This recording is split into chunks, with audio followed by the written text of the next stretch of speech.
Okay, so this is what we are discussing. So the pressure decreases in the nozzle and it remain constant in the moving blade, and at the same time the velocity has increased the nozzle. So at the inlet to the moving blade we have high kinetic energy as it moves along the moving blade. So the kinetic energy is getting used. Okay, so the fluid give its kinetic energy to the moving blade, so the moving blade will try to move. So we are able to get the mechanical work from the rotor system or the turbine system. So what happens here is the moving blade is able to move, or it is getting energy from the fluid, from the fluid. So the kinetic energy of the fluid decreases and it leaves the system. Okay, note here, very important, in moving blade what happens, the kinetic energy decreases, pressure energy remains constant. What happens in nozzle, the velocity increases, pressure energy decreases. So this is all about the working principle of an impulse machine. Okay, that we are calling it as an axial machine, which means the blade speed is going to be constant. So coming to the velocity triangles, so we have drawn velocity triangles. We are familiar now with velocity triangle. So we have exposed to the concept of velocity triangle in unit 1. Okay, so actually where this nozzle, moving blade, etc. are coming, where the triangle velocity components are coming, all those things I have shown in the velocity triangle by the side of the image now. So I am highlighting here, you can see.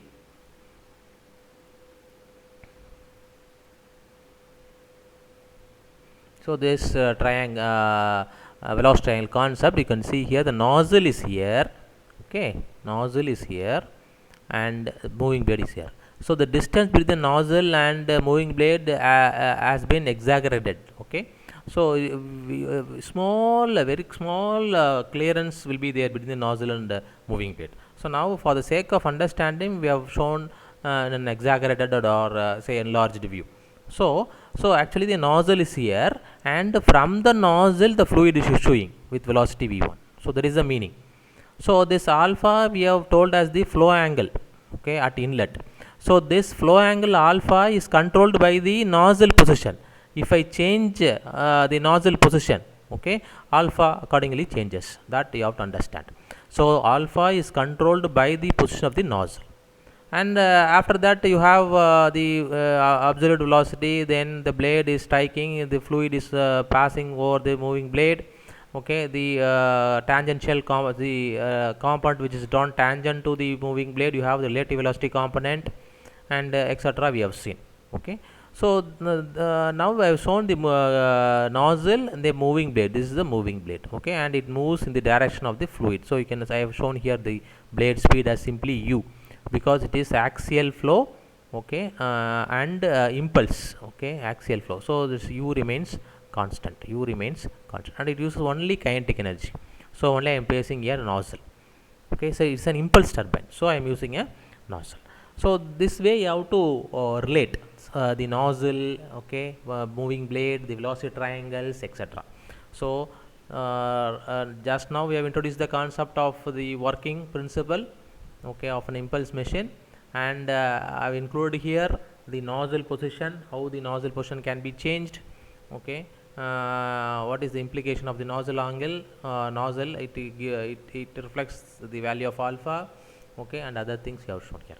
So here we have used the notations v1 vr1 like that. Okay, so some textbooks we have some other notations. Okay, they will use c for velocity instead of v, they will use c. So students who are referring some books, okay, don't get confused. So the only thing here is point to get completely understood. Okay, so there is no confusion at all. So instead of v, they will be using c. Okay, and instead of this component, okay, they will be using world component as cy. Okay, instead of vw they will use cy, and the flow component vf they will use cx. Okay, because this is the axial direction. So the vertical line, if I draw here, this is axial direction. The shaft is oriented in this direction. So we have cx, which means axial component, and this component is the vertical component. Okay, that is cy. So I can use even c1, cy1, and this is cx1. and this relative velocity they will not use V, they will use simply W for relative velocity. Okay, that is one change. And apart from the angles, instead of using alpha, beta, theta and phi, they will use alpha for the flow angle, alpha 1 at inlet, alpha 2 at outlet. You can see instead of beta is the flow angle at outlet. So they will use simply alpha 2 here and alpha 1 here, okay, at inlet. And blade angle at inlet they will use beta 1, beta 2. So I have simply extend the concept of fluid machinery here. So since you are familiar with the UG syllabus, okay, in third semester we have come across the concept of velocity triangles in fluid machinery. So I have extended the same concept, but don't get confused. So this is, I want to make it this as an important point.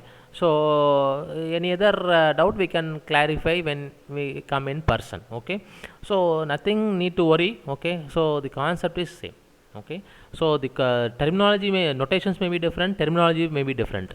So they, instead of simply saying flow velocity, they will be telling as axial velocity.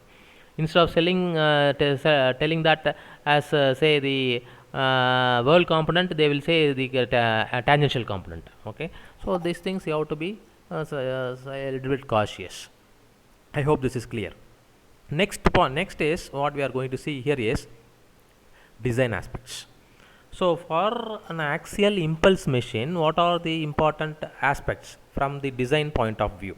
Okay, so here the blade velocity remains constant. I have already told you, because u1 is equal to u2, no diameter effect, so u remains constant. It uses only kinetic energy, so input energy is of mv1 squared. So we have used a nozzle where we have high kinetic energy, and the flow velocity, that is Vf. So I have written here, just now I have told you, it is also known as axial component.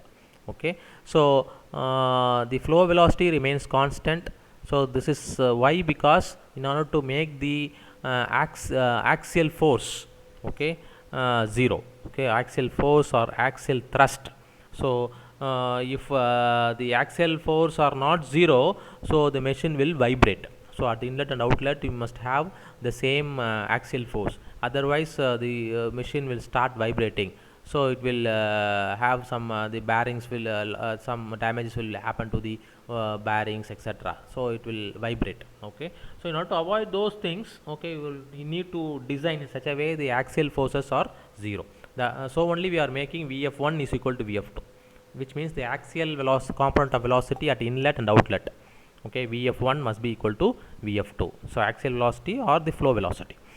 Then the other thing is, here the fluid velocity remains the fluid pressure remains constant. The fluid pressure remains constant in the moving blade, which means the velocity also will remain constant. But what velocity? It is the relative velocity. Relative velocity should remain constant. So this is as per the Bernoulli's principle.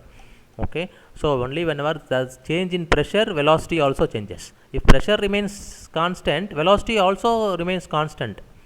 Okay, this is as per the Bernoulli's principle. Understand this. So why I am calling this a relative velocity? Because we are talking about the pressure in the moving blade. It is moving. So there is no point in talking about the absolute velocity. I am not talking about the absolute velocity. Absolute velocity actually decreases. Okay, in the moving blade, absolute velocity decreases. Why it decreases? Because it gives its energy to the blade, whereas the relative velocity happens to be constant. Vr1 must be equal to. So this is otherwise known as frictionless flow. This is another one as there is no friction between the fluid and the moving blade. Okay, so this is another important thing for impulse machine. Relative velocity remains constant. Okay, and for maximum efficiency, so if you want to have maximum efficiency of a turbine, okay, the whirl velocity at outlet must be 0. That is Vw2 component must be 0. So this already I have explained you while we have drawn the velocity triangle. So here again I will repeat that. So this is the velocity triangle. You can see here now Vw2 is acting in the leftward direction. So this is acting leftward direction. So we will be having beta less than 90. So it will be acting in leftward direction. So which means we are discharging fluid which is having some energy at outlet. Okay, so if I make that Vw2 is 0, that is beta is equal to 90. Okay, the radial flow conditions. So it will be like this. Vf2 will be equal to V2. Okay, so the fluid will be leaving the fluid will be leaving with zero velocity.